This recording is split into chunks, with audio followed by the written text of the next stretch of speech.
Hello YouTube, my name's Nero, and today we have some Call of Duty Black Ops 3 news. Today a lot has been revealed about the game via a bunch of leaks that have actually come from GameStop. So, first thing we're looking at today is actually going to be this picture right here, which is going to be the cover art for Call of Duty Black Ops 3. Now, this is for promotional display only at GameStop, and we get an official release date. That release date is going to be on November 6th of 2015, which is very interesting. It's going to be the first Call of Duty in recent memory. I can't remember the exact release dates for like World at War and Call of Duty 4, but it's going to be the first Call of Duty in a very long time to not come out on a Tuesday, and as I'm sure you guys are well aware now, beta access. That is right. So down here in the fine print, beta will only be available on the following platforms: PlayStation 4, Xbox One, and PC. Actual platform availability and launch dates to be determined. See callofduty.com/beta for more details and beta launch dates for each platform, limited time only. So basically, ladies and gentlemen, if you pre-order Call of Duty Black Ops 3, you will in fact get access to a beta. Now, this is some important stuff, so that's what we're going to be talking about in this video. Then we're going to be talking about all the other stuff that's came out for Black Ops 3 in another video to come up later on tonight, where we actually learn a lot of details about the game. Today I want to talk about the beta, right? I want to talk about the beta in this video. This is the first time Call of Duty's had a beta since Call of Duty World at War, right? Call of Duty World at War came out in 2008. It was the last World War II Call of Duty game, and just so happened to also be released by Treyarch. So that was the last time a beta was actually there, and the beta served a very good purpose. Now, I did not participate in the World at War beta. I played a ton of World at War, but I did not participate in that particular beta. But that beta ended up finding a bunch of bugs, a bunch of under-the-map glitches, and a bunch of things end up getting fixed as a result of that. And this is actually going to be a game changer, because at this day and age, Call of Duty fans are very informed. If you're on YouTube, if you're on Twitter, if you're a part of this entire Call of Duty online social thing we've got going on here, you are the over-informed consumer. You know a little bit too much about Call of Duty if you know the exact percentage of damage that's coming out of your gun, and you know all the fire rates on the guns, things like that. You are a very informed consumer. And the very informed consumer cares a lot about their game. They care a lot about the balance of the game and how well the game is actually put together.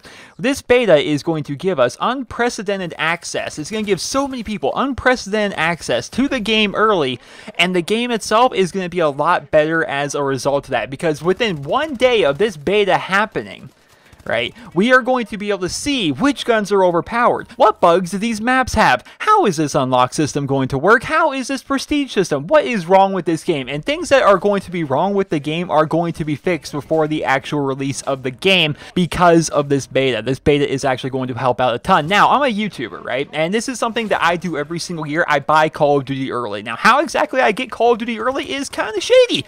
I'll be honest, you end up having to find somebody on like Craigslist. You have to find them on eBay. You have to find basically somebody that somehow has an early copy of Call of Duty. Chances are it was stolen, but who am I to say, right? Chances are it was probably stolen, though. Chances are they got it somehow illegally and they're selling it to people online. And I purchase it from these people every single year, right? And every Call of Duty YouTuber does the same thing. We always pay a lot of money, usually north of $200, to be able to get the game early so we can have access to the game about a week early before the game comes out. Therefore, as YouTubers, we've played a bunch of the multiplayer. We've played through maybe a bit of the campaign. If there's an extra game mode like Zombies or things like that, of course we can play through all of that kind of stuff, and we get to enjoy the game and try to learn as much as humanly possible. And then right there on day one, right, we have like 7 or 8 videos ready to go. If you guys have been following my channel for a number of years now, I did that for Call of Duty Ghosts, I did it for Black Ops 2, and I'm going to do it for Call of Duty Black Ops 3 as well. I don't know how I'm going to get it, but every single year somehow we find a way to get these games early. That's something that we do. We end up having to pay a lot of extra money as a result.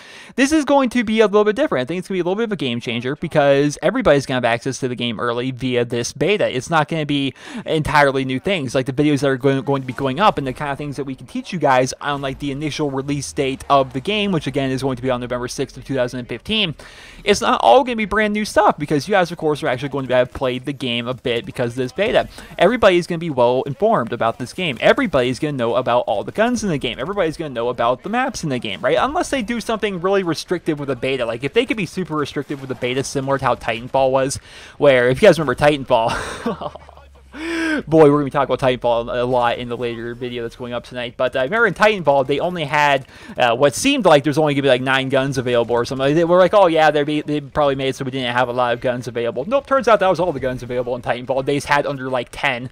But they only allowed us to play on 2 of the maps. So when the game actually came out, we got to play around on the rest of the maps. And that was pretty cool. I think Call of Duty may do the exact same thing, but at the same time, they could try it out. If you want to do like a full-on testing of this game, make it so we can play on every single multiplayer map. That'd be pretty good. But at the same time, if you allow everybody to have full, unrestricted access to these maps, then maybe less people end up playing the game. I don't know. That's definitely a risk that they may be taking there, because if we have access to every single gun in the game at unlimited levels, basically, if they're allowing us to play the full game for free via this beta, I don't think they're going to do that. It just seems like something they won't go along the lines of, but they're definitely going to allow people unprecedented access to Call of Duty early, right? When I play Call of Duty early, right, I remember playing back in Call of Duty Ghost and just ranting, raving on Twitter, and it's like, this MSPS is so stupid, it's so ridiculously powerful, blah, blah, blah, blah. And it was. If you guys played Call of Duty Ghost when it first came out, that gun was ridiculously powerful, and it needed a heavy nerf, and it needed it quickly.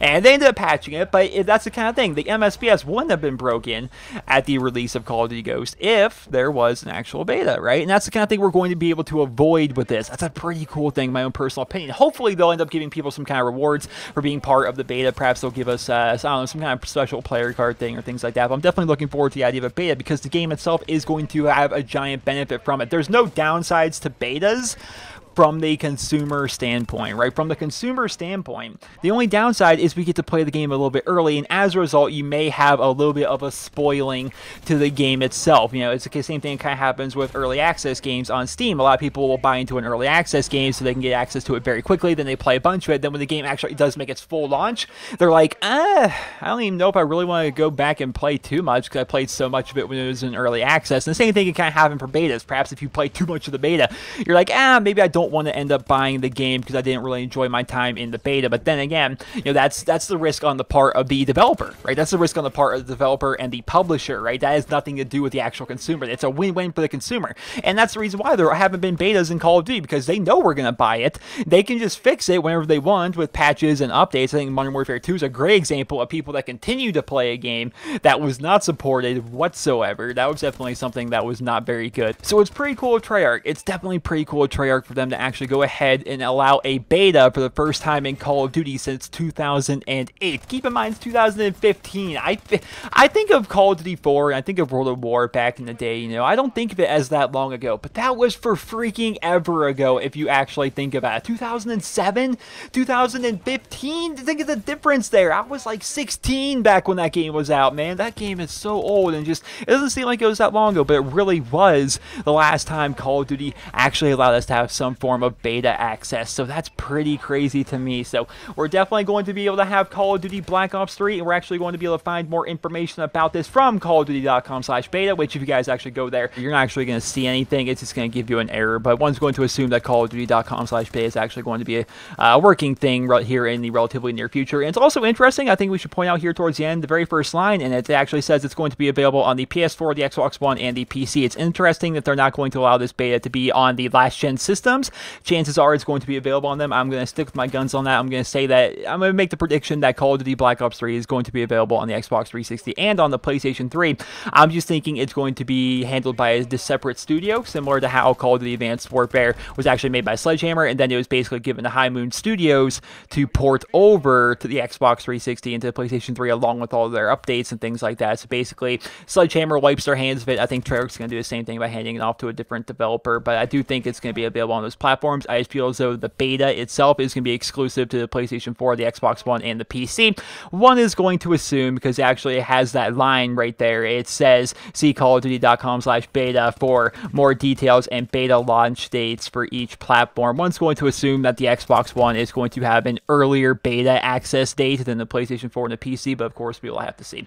Let me know in the comment section below, what are your opinions on this? What are your opinions on the idea of a beta coming for Call of Duty Black Ops 3, and how do you think that is going to overall affect the game? I think it's a good thing overall. I don't think there's any downsides for the consumer for a beta, and hopefully you guys agree with that. So hope you guys all enjoyed this video, and if you did, please be sure to leave a rating where you guys feel the video deserves. Hope you guys all have a wonderful day.